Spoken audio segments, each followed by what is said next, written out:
السلام علیکم ورحمۃ اللہ۔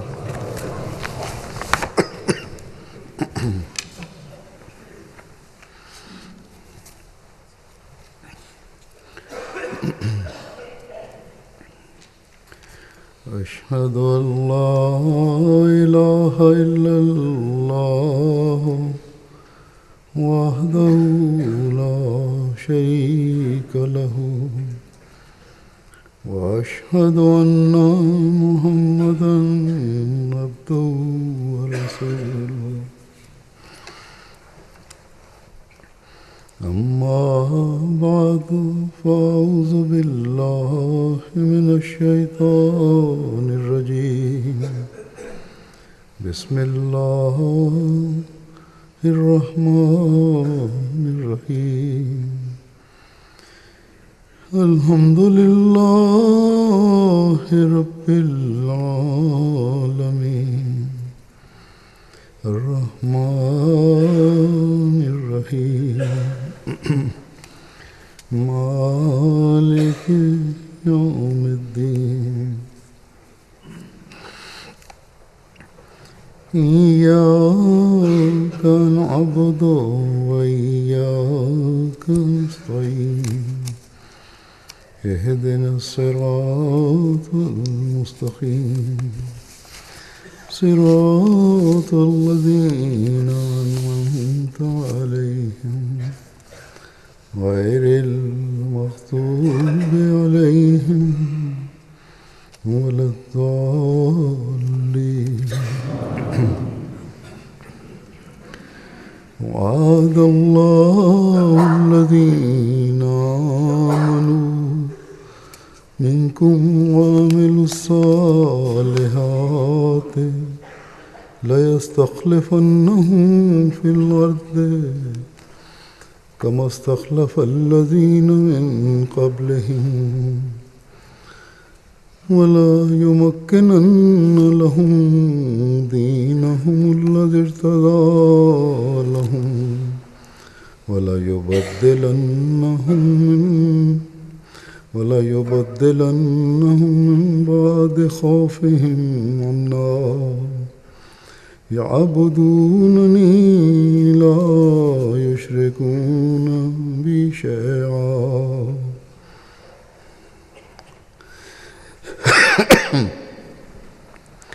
ومن كفر بعد ذلك فأولئك هم الفاسقون.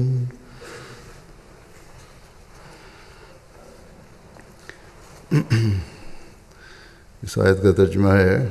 کہ تم میں سے جو لوگ ایمان لائے اور نیک اعمال بجا لائے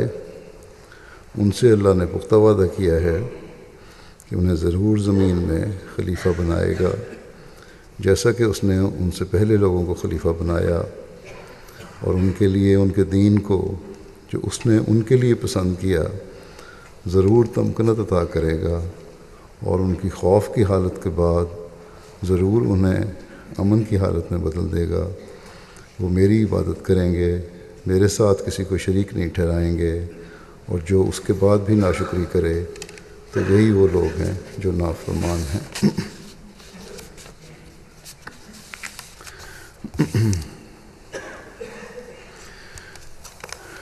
یہ آیت جیسا کہ اس کے مضمون سے واضح ہے، اللہ تعالیٰ کے مسلمانوں سے اس وعدے کو بیان کر رہی ہے کہ اسلام میں خلافت قائم رہے گی۔ ہاں حضرت صلی اللہ علیہ وسلم کے ایک ارشاد کے مطابق مسلمانوں کے عمل اور ایمان کی حالت کی وجہ سے یہ انعام مسلمانوں سے ایک عرصے کے لیے چھن جائے گا، لیکن ساتھ یہ بھی فرما دیا کہ اللہ تعالیٰ کے وعدے کے مطابق مضبوط ایمان والوں اور نیک اعمال بجا لانے والوں اور اللہ تعالیٰ کے اس آخری کامل اور مکمل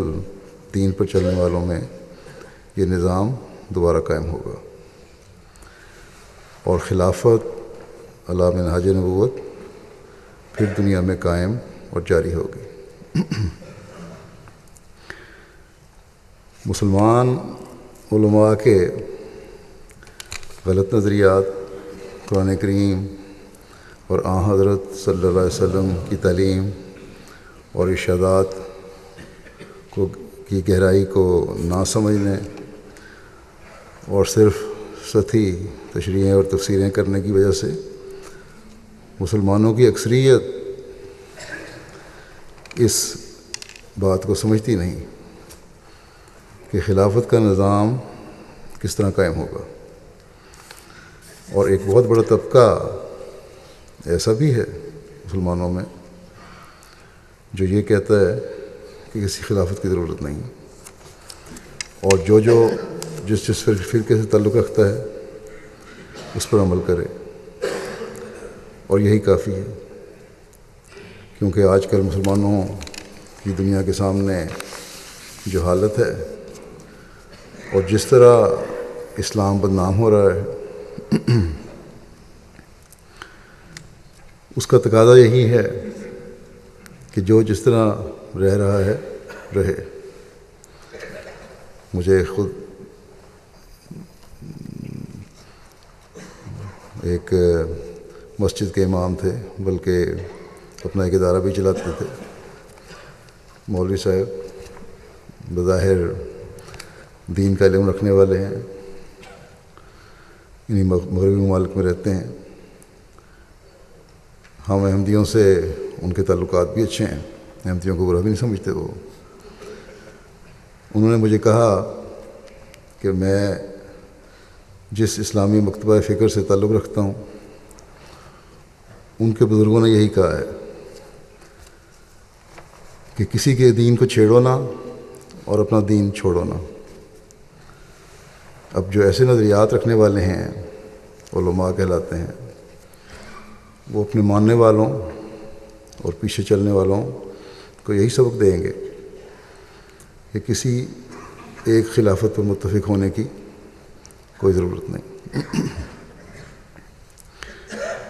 یہ باتیں ظاہر کرتی ہیں کہ ان کے نزدیک ذاتیات اور فرقے مسلم امہ کے وسیع تر مفاد اور ایک ہاتھ پر جمع ہونے کی نسبت زیادہ اہمیت رکھتے ہیں. بس جب قرآن کریم کی تعلیم کو نہ سمجھیں اور آن حضرت صلی اللہ علیہ وسلم کے ارشادات پر غور نہ کریں تو پھر یہی کچھ ہوتا ہے. مسلمانوں کی بلکہ کہنا چاہیے کہ مسلمان علماء کی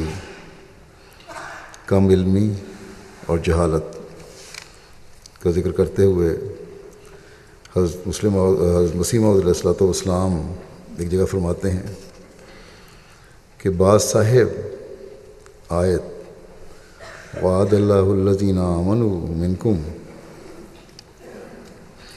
وعملوا الصالحات لیستخلفنہم فی الارض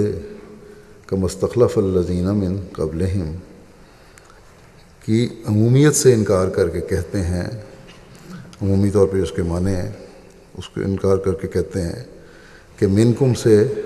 صحابہ ہی مراد ہیں، اور خلافت راشدہ حقہ انہی کے زمانے تک ختم ہو گئی. صحابہ کے زمانے تک خلافت راشدہ رہی. فرمایا اور پھر قیامت تک اسلام میں ان لوگوں کے نزدیک قیامت تک اسلام میں اس خلافت کا نام و نشان نہیں ہوگا. گویا ایک خواب و خیال کی طرح اس خلافت کا صرف 30 برس ہی دور تھا اور پھر ہمیشہ کے لیے اسلام ایک لازوال نحوست میں پڑ گیا، نعوذ باللہ. اور فرماتے ہیں مگر میں پوچھتا ہوں کہ کیا کسی نیک دل انسان کی ایسی رائے ہو سکتی ہے کہ وہ حضرت موسیٰ علیہ السلام کی نسبت تو یہ اعتقاد رکھے کہ بلا شبہ ان کی شریعت کی برکت اور خلافت راشدہ کا زمانہ برابر 1400 برس تک رہا، لیکن وہ نبی جو افضل الرسل اور خیر الانبیاء کہلاتا ہے اور جس کی شریعت کا دامن قیامت تک ممتد ہے، اس کی برکات گویا اسی کے زمانے تک ہی محدود رہیں، اور خدا نے نہ چاہا کہ کچھ مدت تک اس کی برکات کے نمونے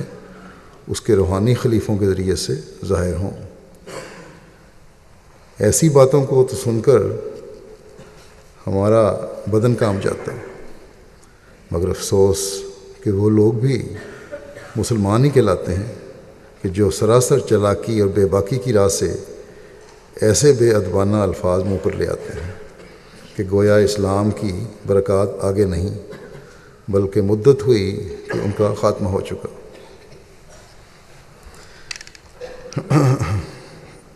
ایک جگہ آپ نے یہ بھی فرمایا کہ اگر صرف 30 سال تک ہی خلافت رہنی تھی اور اس کے بعد کچھ نہیں تھا اور یہی اسلام کی کل عمر تھی، تو اللہ تعالیٰ قدرت رکھتا تھا کہ حضرت صلی اللہ علیہ وسلم کو 30 سال اور زندگی دے دیتا، اور 93 سال کی زندگی کوئی ایسی زندگی نہیں جو غیر معمولی ہو، پھر خلافت کی ضرورت کیا تھی اس کی؟ بس ایسے لوگ بھی ہیں جو ایسے نظریات رکھتے ہیں۔ یہ لوگ ہیں جن کا حضرت مسیح علیہ السلام نے کچھ تفصیل سے نقشہ کھینچا ہے، لیکن کچھ ایسے بھی ہیں جو اپنی دنیاوی حکومتوں کے بل بوتے پر اپنی خلافت قائم کرنا چاہتے ہیں۔ ان کے خیال میں خلافت کسی طاقت کی وجہ سے قائم ہو جائے گی۔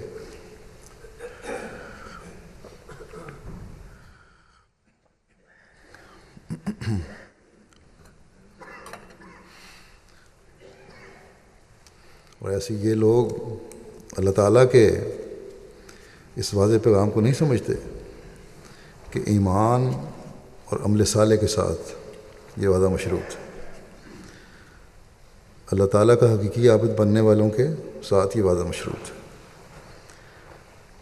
عام مسلمانوں کے اس غلط نظری کی وجہ سے اسلام مخالف طاقتوں نے بھی اسلامی دنیا کو کمزور کرنے کے لیے ایسی تنظیموں کو قائم کرنے میں کردار ادا کیا اور مدد دینی شروع کی، جنہوں نے خلافت کے نام پر اپنے آپ کو منظم کیا، لیکن یہ کچھ عرصہ تک دنیاوی مقاصد حاصل کر کے دنیاوی آقاؤں کی مدد نہ ملنے کی وجہ سے یا ان کے مقاصد پورے ہونے کی وجہ سے ختم ہو رہی ہیں۔ 3 سال ہوئے آئرلینڈ میں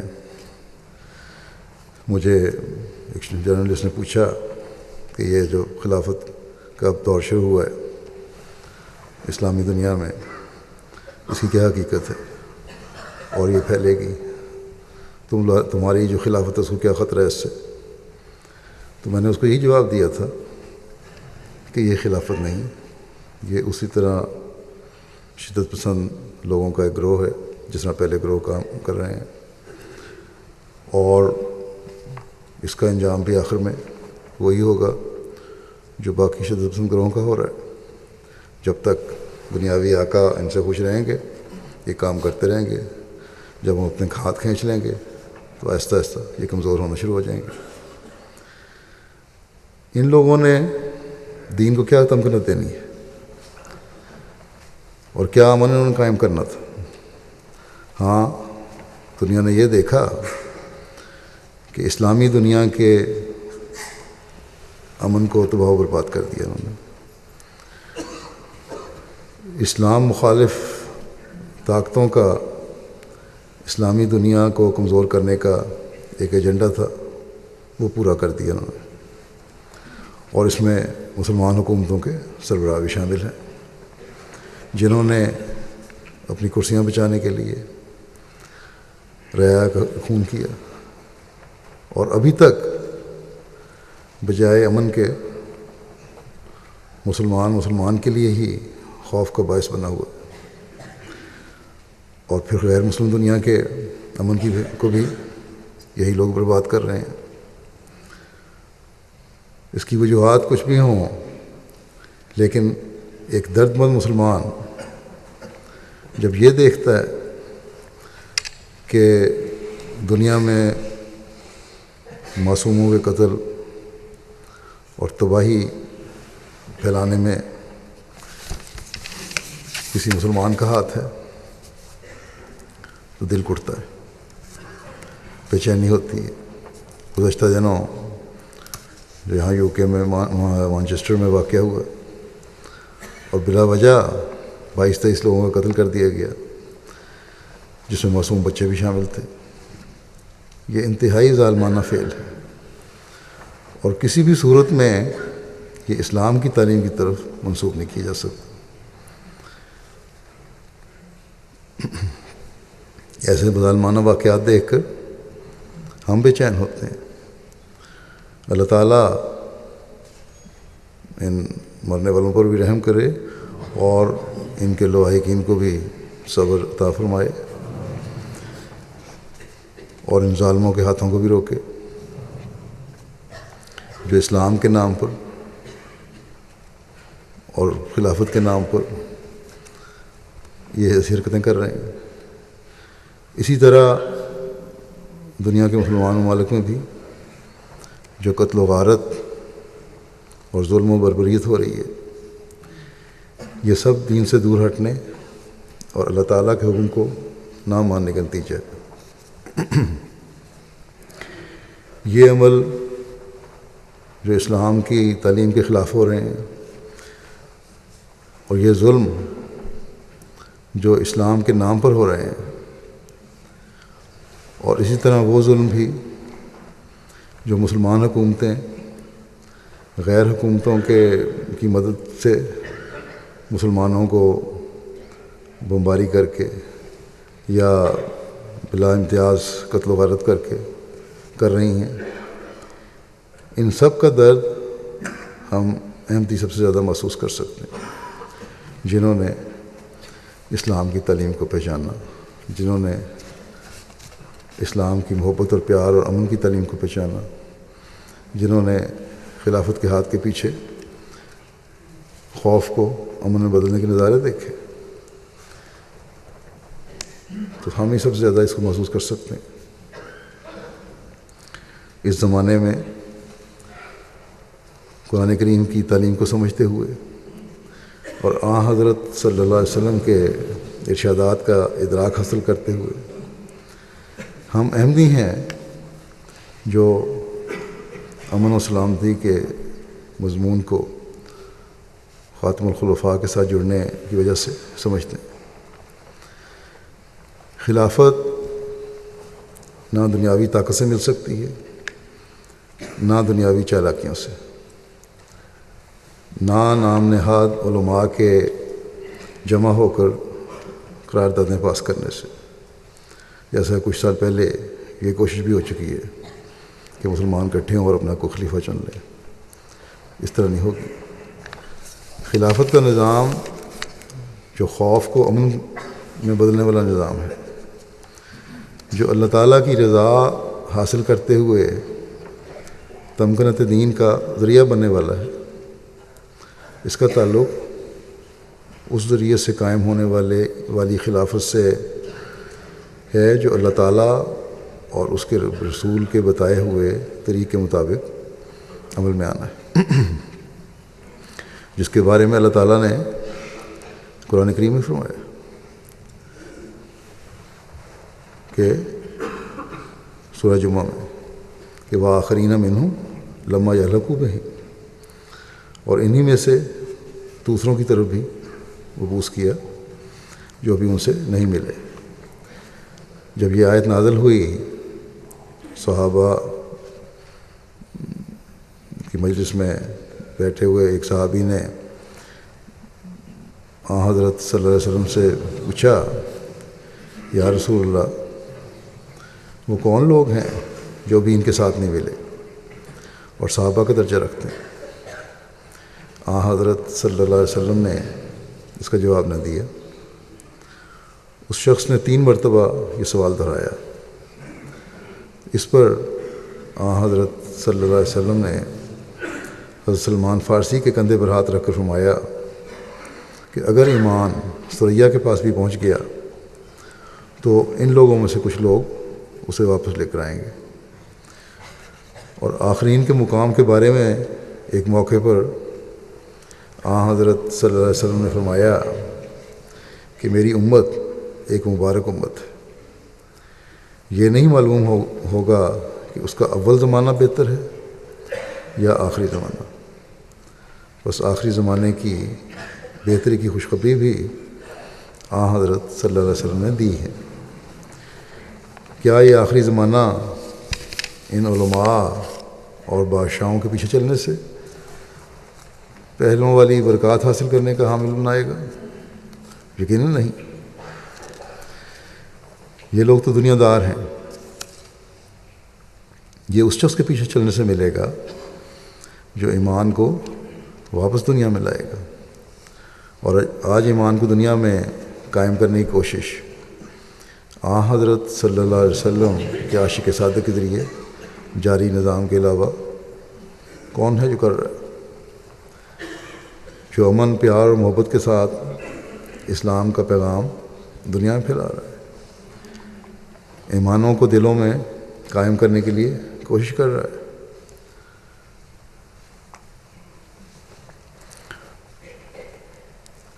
کفر و الحاد کے اس دور میں یہی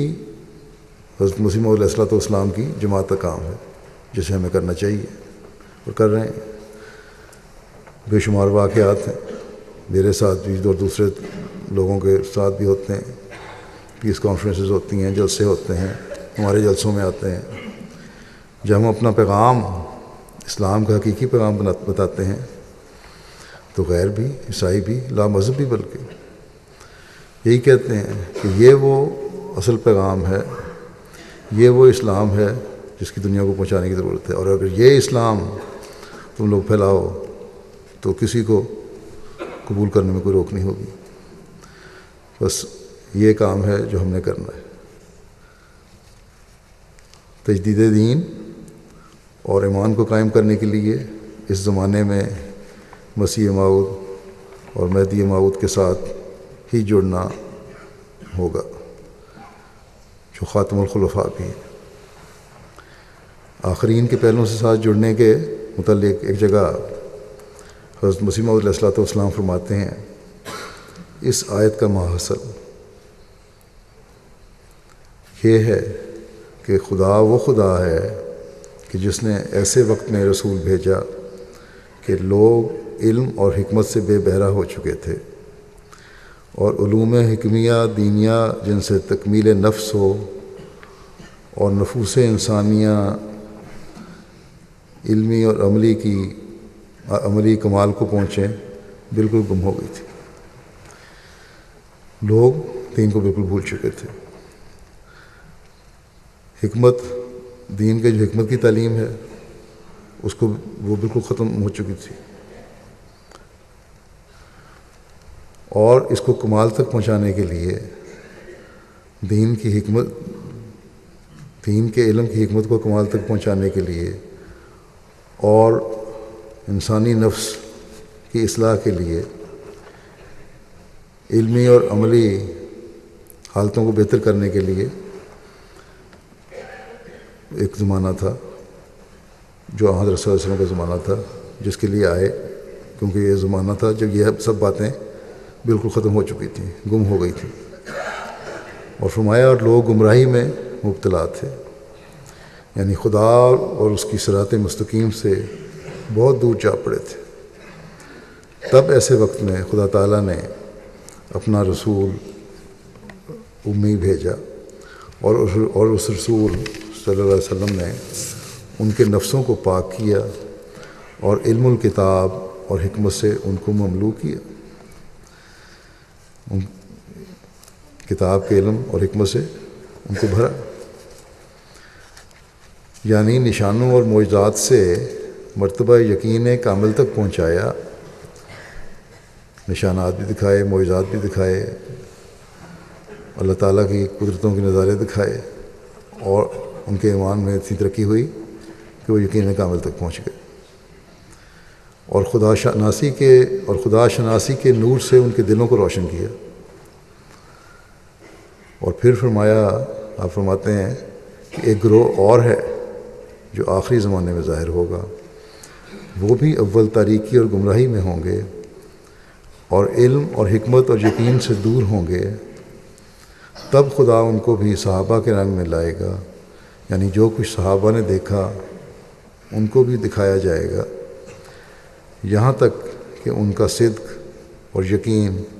صحابہ کے صدق اور یقین کی مانند ہو جائے گا۔ بس آپ علیہ السلام نے جہاں اپنے صحابہ میں وہ یقین اور ایمان پیدا کیا اور انہوں نے اپنے ایمان اور یقین میں کامل ہونے کے لیے قربانیاں دیں اور اس تاریکی سے باہر نکلے جس نے ہر طرف اندھیرا کیا ہوا تھا، دنیا میں جلالت چھائی ہوئی تھی، اسلام کو لوگ بھول رہے تھے، آپ نے دوبارہ آ کے اسلام کی نشست ثانیہ فرمائی۔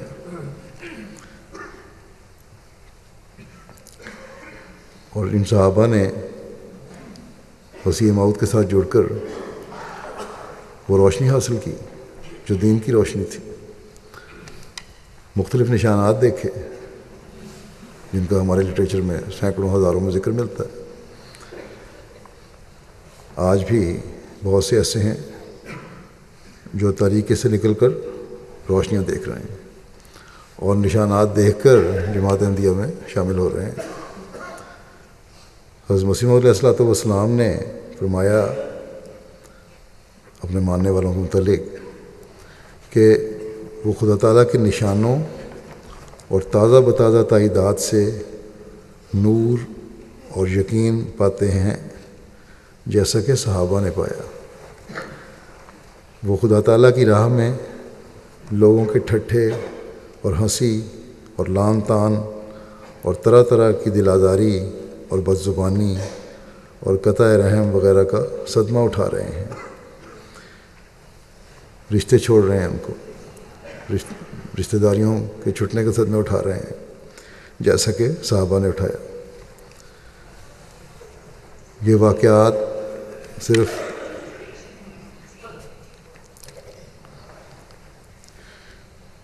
اسی وقت میں نہیں ہوئے یا اسی قوم میں نہیں ہو رہے جہاں حضرت مسیح موعود علیہ السلام مبعوث ہوئے پاکستانی ہندوستان میں، بلکہ حضرت صلی اللہ علیہ وسلم کی غلامی میں، کیونکہ آپ تمام دنیا کو امت واحدہ بنانے کے لیے آئے تھے اور خدا تعالیٰ کا عبد بنانے کے لیے آئے تھے، اس لیے دنیا کے دوسرے ممالک میں بھی حضرت مسیح موعود علیہ السلام کے ماننے والوں کو ان تکلیفوں اور مشکلات سے گزرنا پڑ رہا ہے، لیکن انتہائی صبر اور ثابت قدمی سے وہ ہر سختی کا مقابلہ کر رہے ہیں۔ چنانچہ الجزائر کی مثال ہی آج کل ہمارے سامنے ہے۔ یہ کوئی اتنی پرانی جماعت نہیں ہے، لیکن مسیح موعود کو مان کر آخرین میں شامل ہونے کے بعد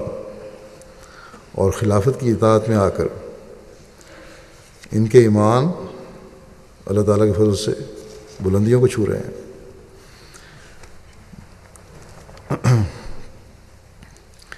ان کے اسیروں کے ایمان اور یقین کا اندازہ ہم اس خط سے لگا سکتے ہیں جو ایک اسیر نے کل ہی مجھے بھیجا یا کل مجھے وصول ہوا۔ کہتے ہیں کہ اللہ تعالیٰ کا لاکھ لاکھ شکر ہے کہ اس نے ہمیں حقیقی اسلام کی نعمت سے نوازا ہے، جس نے ہمارے دلوں کو زندہ کیا، بنیان مرصوص بنایا اور اس کی رضا کی خاطر ایک دوسرے سے محبت کرنے والا بنایا اور خلیفہ وقت کے ہاتھ پر اکٹھا کیا۔ لکھتے ہیں مجھے مخاطب کر کے کہ سیدی راہ مولا میں اسیری کے بعد سارے ملک سے احمدی بھائی آ کر مل رہے ہیں اور خدا کی خاص مدد پر شاداں و فرحاں ہیں۔ ایک اسیری ہے لیکن اللہ تعالیٰ کے انعامات جو ہو رہے ہیں اس پہ خوشی بھی منا رہے ہیں۔ کہتے ہیں انہوں نے آپ تک محبت بھرا سلام اور دعا کی درخواست پہنچانے کا بھی کہا ہے۔ سب اس بات پر مصر ہیں کہ اعلی حق کے لیے کام اور دعا کو جاری رکھا جائے۔ جتنی مرضی سختیاں آئیں، حق پھیلانے کے لیے ہم اپنا کام بھی جاری رکھیں گے اور اللہ تعالیٰ سے مدد مانگیں گے، دعائیں کرتے رہیں گے۔ پھر کہتے ہیں کہ اس ابتلاء نے ہمیں باہم محبت و اخوت اور اتحاد اور تعاون اور خلافت سے محبت میں مزید بڑھا دیا ہے۔ پھر لکھتے ہیں کہ اس ابتلاء میں آپ کی دعا کی قبولیت کے نمونے ہم نے اپنی آنکھوں سے دیکھے۔ اللہ تعالیٰ کے بہت سے نشان دیکھے جنہوں نے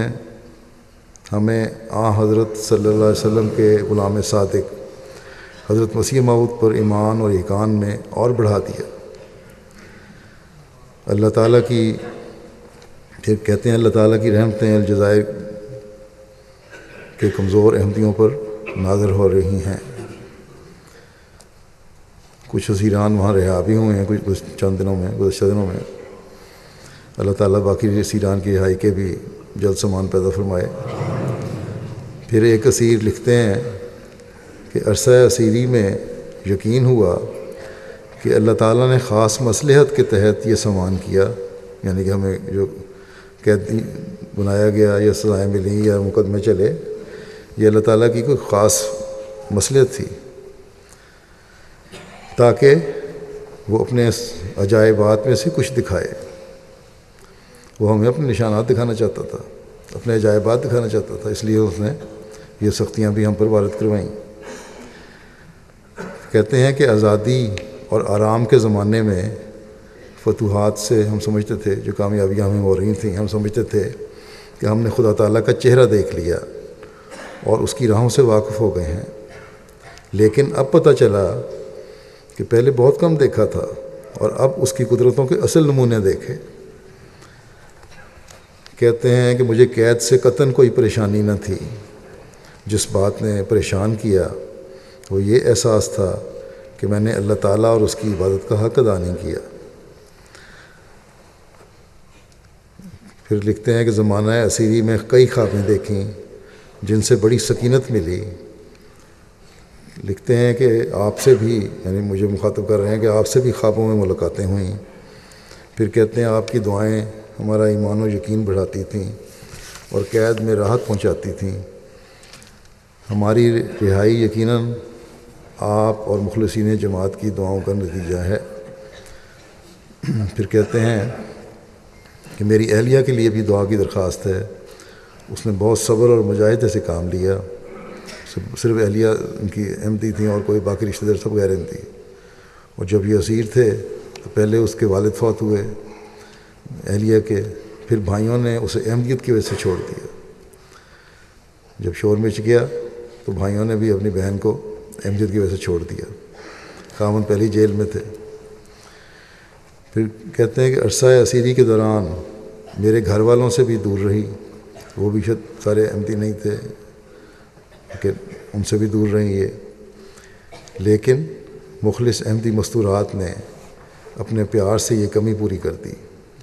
اور ایک خاندان بن گیا ان لوگوں کا۔ اپنوں نے چھوڑا تو جماعت احمدیہ نے اس کو جذب کر لیا۔ تو مردوں عورتوں نے اپنے اپنے دائرے میں قربانیاں دیں اور دے رہے ہیں مختلف جگہوں پہ، جیسا کہ حضرت مسیح موعود علیہ السلام نے فرمایا کہ وہ بھی تنگ کیے گئے، یعنی صحابہ مشکلات میں ڈالے گئے، یعنی اپنے ماننے والوں کو مختلف فرماتے ہیں کہ وہ بھی تنگ کیے گئے، مشکلات میں ڈالے گئے جیسے صحابہ۔ لیکن اللہ تعالیٰ کے فضل سے یہ چھوٹی سی نئی جماعت جو ہے الجزائر کی، اپنے ابتلاء میں جس دور سے گزر رہی ہے بڑی ثابت قدم ہے اور قائم ہے، اور ان کے جذبات کا اظہار ان دو خطوں سے ہی ہو کے جاتا ہے۔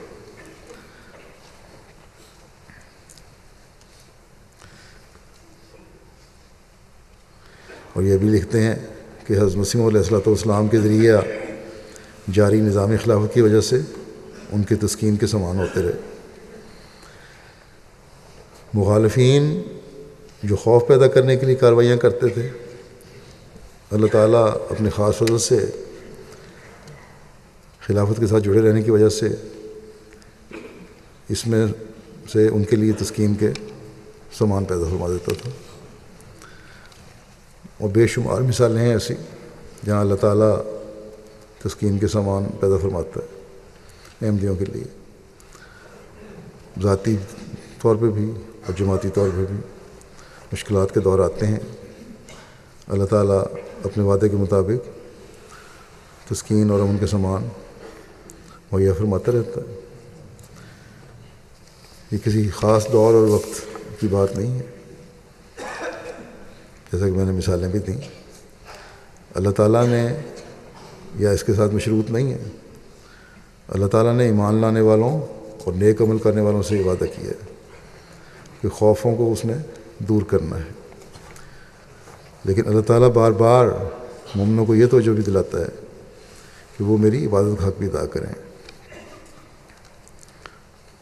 تو جب یہ حق ادا ہو رہے ہوں گے تو بے شک خوف کے حالات بھی آئیں گے، لیکن خوف کی حالت ذاتی طور پر بھی اور اجتماعی طور پر بھی اس تعلق کی وجہ سے جو خلافت سے ہوگا اور جو اللہ تعالیٰ سے ہوگا، اس واسطے سے، اس سوچ کے ساتھ امن اور سکون کی حالت میں وہ حالات بدل دیے جائیں گے۔ اب یہ الجزائر کے احمدی جن میں سے چند ایک کے علاوہ کسی نے خلیفہ وقت کو کبھی دیکھا بھی نہیں، لیکن ایمان میں کامل ہونے کی وجہ سے اس طرح اللہ تعالیٰ ان کے لیے تسکین کے سامان پیدا فرما رہا ہے، جس طرح حضرت مسیح علیہ السلام کے زمانے میں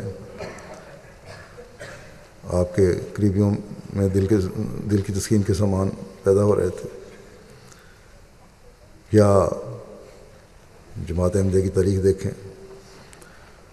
خلافت اولیٰ میں بھی یہی تسکین کے سامان پیدا ہوتے رہے۔ حضرت مسیح علیہ السلام کے ذریعے سے جاری نظام خلافت کی برکت سے خلافت ثانیہ میں بھی بڑے سخت حالات آئے، تسکین کے سامان ہوتے رہے۔ خلافت ثالثہ میں بھی بڑے سخت حالات آئے، اور اس وقت کے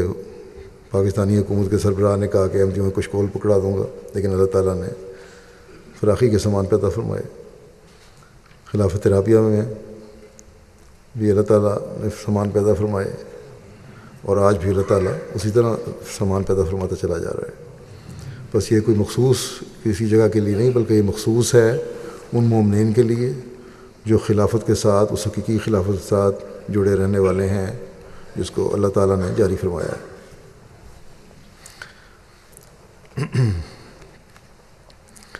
اللہ تعالیٰ یہ سب کچھ لیے ہو رہا ہے کہ اللہ تعالیٰ نے حضرت مسیح علیہ السلام سے یہ وعدہ فرمایا تھا کہ آپ کے بعد قدرت ثانیہ جو کہ خلافت ہے، اس کے ذریعے پھر اللہ تعالیٰ آپ علیہ السلام کے مشن کی تکمیل کرے گا اور اسلام کو دوبارہ غلبہ عطا فرمائے گا اور ماننے والوں کی تسکین کے سامان بھی کرے گا۔ چنانچہ حضرت مسیح علیہ السلام رسالہ الوصیت میں اپنے اس دنیا سے جانے اور خلافت کے ذریعے جماعت کی ترقیات کے جاری رہنے کے متعلق بیان کرتے ہوئے فرماتے ہیں کہ سو اے عزیزو، جبکہ قدیم سے سنت اللہ یہی ہے کہ خدا تعالیٰ دو قدرتیں دکھلاتا ہے تا مخالفوں کی دو جھوٹی خوشیوں کو پامال کر کے دکھلاوے، سو اب ممکن نہیں ہے کہ خدا تعالیٰ اپنی قدیم سنت کو ترک کر دے وے، اس لیے تم میری اس بات سے جو میں نے تمہارے سامنے بیان کی غمگین مت ہو اور تمہارے دل پریشان نہ ہو جائیں۔ آپ اپنے صحابہ کو تسلی دے رہے ہیں اپنے اس دنیا سے رخصت ہونے کی اطلاع دیتے ہوئے، کیونکہ تمہارے لیے دوسری قدرت کا بھی دیکھنا ضروری ہے اور اس کا آنا تمہارے لیے بہتر ہے، کیونکہ وہ دائمی ہے جس کا سلسلہ قیامت تک منقطع نہیں ہوگا، اور وہ دوسری قدرت نہیں آ سکتی جب تک میں نہ جاؤں، لیکن میں جب جاؤں گا پھر خدا اس دوسری قدرت کو تمہارے لیے بھیج دے گا جو ہمیشہ تمہارے ساتھ رہے گی، جیسا کہ خدا کا براہین احمدیہ میں وعدہ ہے، اور وہ وعدہ میری ذات کی نسبت نہیں ہے بلکہ تمہاری نسبت وعدہ ہے، جیسا کہ خدا نے فرمایا، جیسا کہ خدا فرماتا ہے کہ میں اس جماعت کو جو تیرے پیرو ہیں قیامت تک دوسروں پر غلبہ دوں گا۔ سو ضرور ہے کہ تم پر میری جدائی کا دن آوے، تا بعد اس کے وہ دن آوے جو دائمی وعدہ کا دن ہے۔ وہ ہمارا خدا وعدوں کا سچا اور وفادار اور صادق خدا ہے۔ وہ سب کچھ تمہیں دکھائے گا جس کا اس نے وعدہ فرمایا ہے، اگرچہ یہ دن دنیا کے آخری دن ہیں اور بہت بلائیں ہیں جن کے نزول کا وقت ہے، پر ضرور ہے کہ دنیا قائم رہے جب تک وہ تمام باتیں پوری نہ ہو جائیں جن کی خدا نے خبر دی۔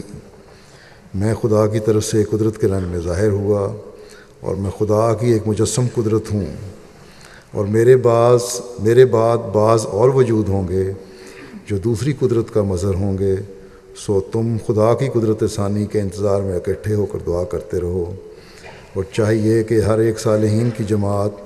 ہر ایک ملک میں اکٹھے ہو کر دعا میں لگے رہیں، تا دوسری قدرت آسمان سے نازل ہو اور تمہیں دکھاوے کہ تمہارا خدا ایسا قادر خدا ہے۔ اپنی موت کو قریب سمجھو، تم نہیں جانتے کس وقت وہ گھڑی آ جائے گی۔ بس مشکلات بھی آئیں گی، ابتلا بھی آئیں گے، لیکن آخری فتح جماعت احمدیہ کی ہی ہے انشاءاللہ۔ اور حضرت مسیح علیہ السلام کے ذریعے سے جاری ہونے والا نظام خلافت ہی وہ حقیقی نظام ہے جس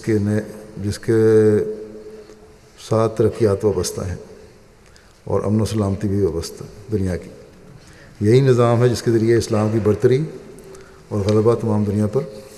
ثابت ہونی ہے اور قائم ہونی ہے۔ چاہتے اس غلبے کی خبر دیتے ہوئے حضرت مسیح علیہ السلام فرماتے ہیں، یہ خدا تعالیٰ کی سنت ہے، اور جب سے کہ اس نے انسان کو زمین میں پیدا کیا ہمیشہ اس سنت کو ظاہر کرتا رہا ہے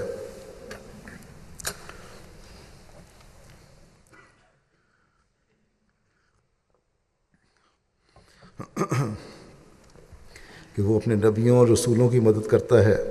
اور ان کو غلبہ دیتا ہے، جیسا کہ وہ فرماتا ہے کتب اللہ لاغلبن انا ورسلی۔ اور غلبہ سے یہ مراد ہے کہ جیسا کہ رسولوں اور نبیوں کا یہ منشا ہوتا ہے کہ خدا کی حجت زمین پر پوری ہو جائے اور اس کا مقابلہ کوئی نہ کر سکے، اسی طرح خدا تعالیٰ قوی نشانوں کے ساتھ ان کی سچائی ظاہر کر دیتا ہے،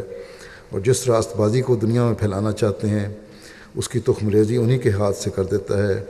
لیکن اس کی پوری تکمیل ان کے ہاتھ سے نہیں کرتا، بلکہ ایسے وقت میں ان کو وفات دے کر بظاہر ایک ناکامی کا خوف اپنے ساتھ رکھتا ہے، مخالفوں کو ہنسی اور ٹھٹے اور طعن اور تشنیع کا موقع دیتا ہے، اور جب وہ ہنسی ٹھٹا کر چکتے ہیں تو پھر ایک دوسرا ہاتھ اپنی قدرت کا دکھاتا ہے اور ایسے اسباب پیدا کر دیتا ہے جس کے ذریعے سے وہ مقاصد جو کسی قدر ناتمام رہ گئے تھے اپنے کمال کو پہنچتے ہیں۔ غرض دو قسم کی قدرت ظاہر کرتا ہے، اول خود نبیوں کے ہاتھ سے اپنی قدرت کا ہاتھ دکھاتا ہے، دوسرے ایسے وقت میں جب نبی کی وفات کے بعد مشکلات کا سامنا پیدا ہو جاتا ہے اور دشمن زور میں آ جاتے ہیں اور خیال کرتے ہیں کہ اب کام بگڑ گیا، اور یقین کر لیتے ہیں کہ اب یہ جماعت نابود ہو جائے گی، اور خود جماعت کے لوگ بھی تردد میں پڑ جاتے ہیں اور ان کی کمریں ٹوٹ جاتی ہیں اور کئی بدقسمت مرتد ہونے کی راہیں اختیار کر لیتے ہیں، تب خدا تعالیٰ دوسری مرتبہ اپنی زبردست قدرت ظاہر کرتا ہے اور گرتی ہوئی جماعت کو سنبھال لیتا ہے۔ پس وہ جو اخیر تک صبر کرتا ہے خدا تعالیٰ کے اس معجزے کو دیکھتا ہے، جیسا حضرت ابوبکر صدیق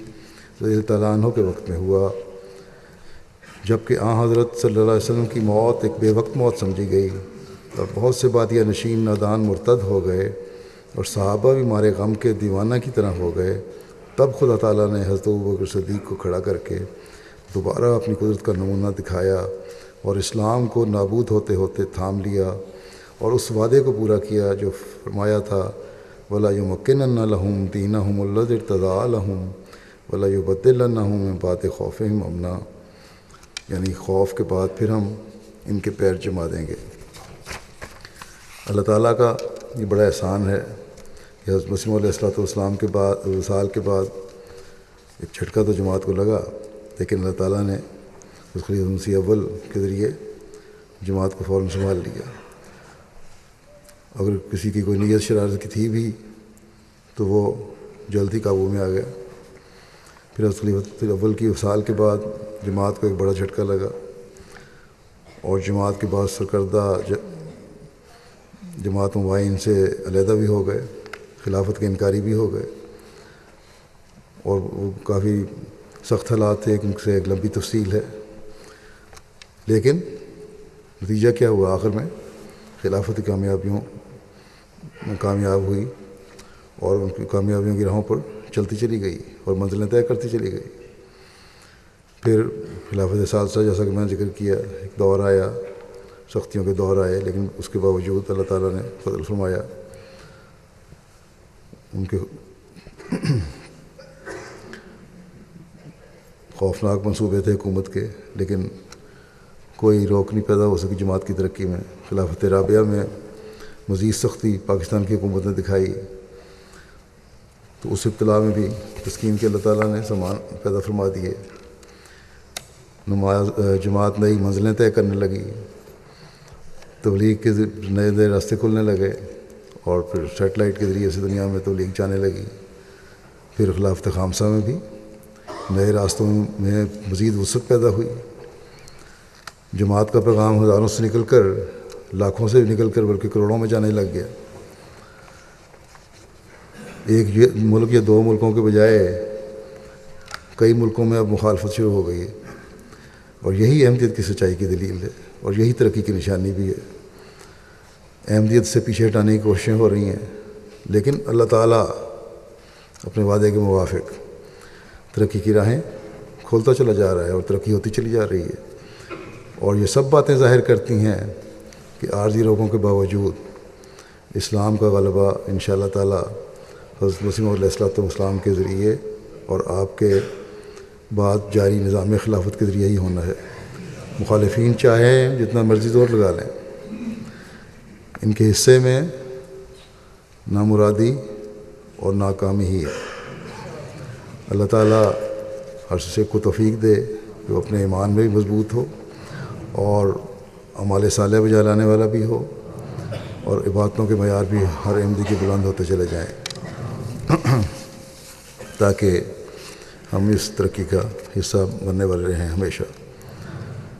نماز جمعے کے بعد میں ایک جنازہ حاضر بھی پڑھاؤں گا، آ گیا نا جنازہ، جو چودھری حمید احمد صاحب ابن چودھری محمد سلمان اختر صاحب کا ہے۔ یہیں کچھ عرصے سے، پچھلے 7-8 سال سے یہیں رہتے تھے۔ یہ 20 مئی 2017 کو 42 سال کی عمر میں کینسر سے وفات ہو گئی۔ انا للہ و انا الیہ راجعون۔ آپ حضرت چودھری مولا بخش صاحب بھی حضرت مسیح موعود علیہ السلام کے پڑپوتے تھے۔ اپنے خاندان کے ساتھ 1990 میں ہجرت کر کے جرمنی آئے، اور وہاں بھی جماعتی خدمات میں نمایاں رہے۔ وہاں سیکٹری تبلیغ لوکل رہے، قائد مجلس رہے، معتمد رہے۔ جرمنی کے علاوہ ریجنل امارت میں بطور سیکٹری امور عامہ خدمت کی توفیق پائی۔ خدا نے جرمنی کے علاوہ ریجنل امارت میں بھی توفیق پائی۔ پھر بوسنیا کے جلسے میں جو تھا جلسہ، اس میں جرمنی کے نمائندہ کی حیثیت سے شامل ہوئے۔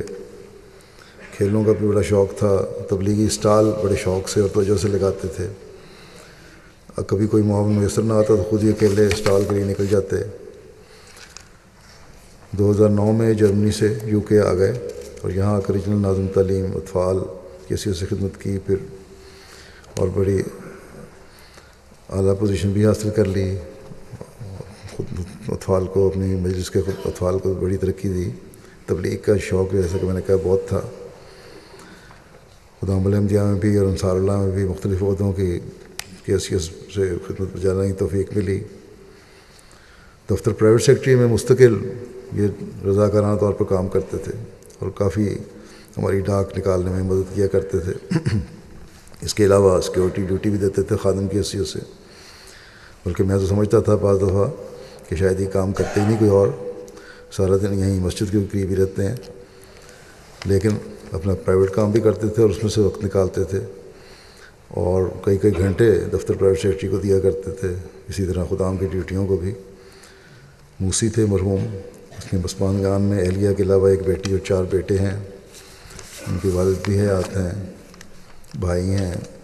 ان کے والد سلمان اختر صاحب لکھتے ہیں کہ میرا بیٹا بہت ہی فرمانبردار تھا، بچپن سے ہی جماعتی کاموں میں مشغول رہا. ہر وقت اس کے دل میں دین کی خدمت کا جذبہ موجود رہتا تھا. خدمت کا کوئی موقع اسے میسر آیا، اس نے اس سے بھرپور فائدہ اٹھایا. بچوں کو نماز جماعت کے لیے مسجد لے جاتے، حتیٰ کہ بیماری کے ایام میں بھی در طبیعت سنبھلتی تو اسی طریق پر عمل کرتے، اور اپنی بیماری سے آخر میں بڑا مقابلہ بڑی ہمت سے انہوں نے کیا، اور گھر بیٹھ کے بھی سیکٹری وقف نو کی حیثیت سے اپنے کام سے انجام دیتے رہے. ان کی اہلیہ نے بھی یہی لکھا ہے کہ بچوں کا ساتھ دوستوں کا تعلق اور ان کی تربیت کا ہر وقت خیال، اور پھر یہ کہ کتنی 15 سال ہماری شادی کو رہے اور آج تک کبھی اونچی آواز سے انہوں نے بات نہیں کی.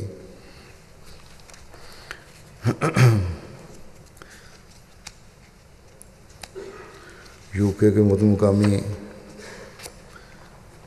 یہاں لکھتے ہیں کہ خلافت احمدیہ اور نظام جماعت سے جنون کی حد تک عشق تھا، ہمیشہ جماعتی مفاد کو پہلے رکھتے تھے.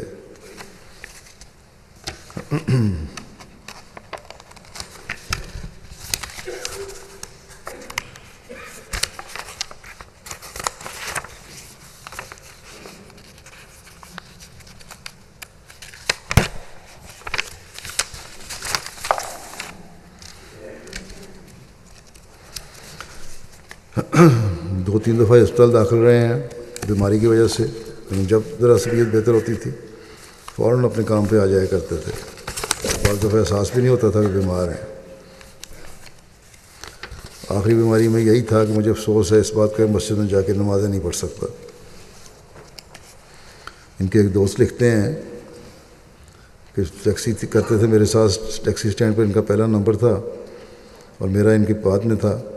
تو نماز کا وقت ہوا تو یہ چلے گئے، اور میں نے اس لیے کہ کوئی سواری آ جائے گی وہاں کھڑا رہا. لیکن ہوا یہ کہ یہ نماز پڑھ کے واپس بھی آ گئے، اور پھر سواری انہیں کو پہلے ملی اور مجھے نہیں ملی. اس کے بعد سے مجھے بھی اس وقت ملا کہ اپنے دنیاوی کاموں کو دنیا کے لیے قربان کرنا چاہیے. دینی کام عبادت جو ہے اللہ تعالیٰ کا فرض جو ہے اس کو بہرحال ادا پہلے کرنا چاہیے. اس لحاظ سے یہ بڑی خاموش تربیت بھی کر دیا کرتے تھے اپنے ساتھیوں کی.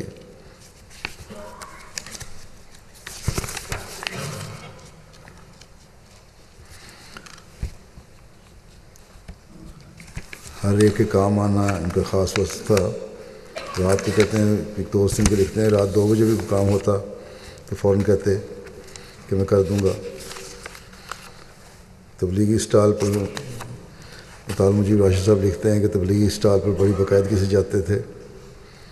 اور بڑے ہنستے مسکراتے سب کو سلام کر کے یہ کام کرتے. اور بلکہ کہتے ہیں کہ ان کا حال پوچھا ایک دفعہ ان کی کسی دوست سے، تو انہوں نے کہا کہ آج ان کی طبیعت ذرا بہتر تھی اس لیے وہ تبلیغ کرنے کے لیے نکل گئے ہیں. تو اللہ تعالیٰ ان کے درجات بلند کرے، رحم و مغفرت کا سلوک فرمائے، اور ان کے بچوں کو بھی نیک صالح بنائے اور خلافت سے ہمیشہ وابستہ رکھے. جیسا کہ میں نے کہا نماز کے بعد حاضر جنازہ ہے، میں باہر جا کر نماز جنازہ ادا کروں گا اور آپ لوگ یہیں مسجد میں صفیں بنا لیں.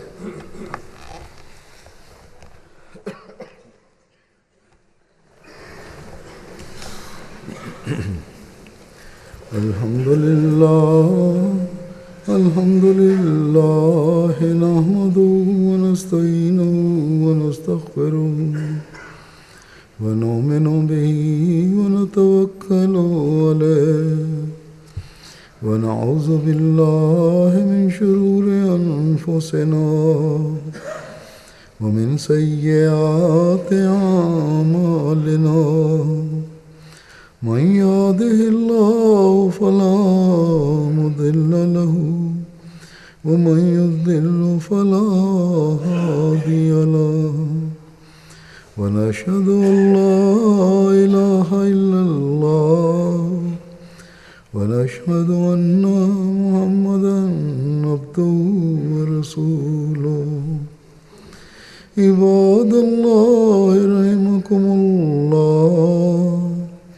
إن الله يأمر بالعدل والإحسان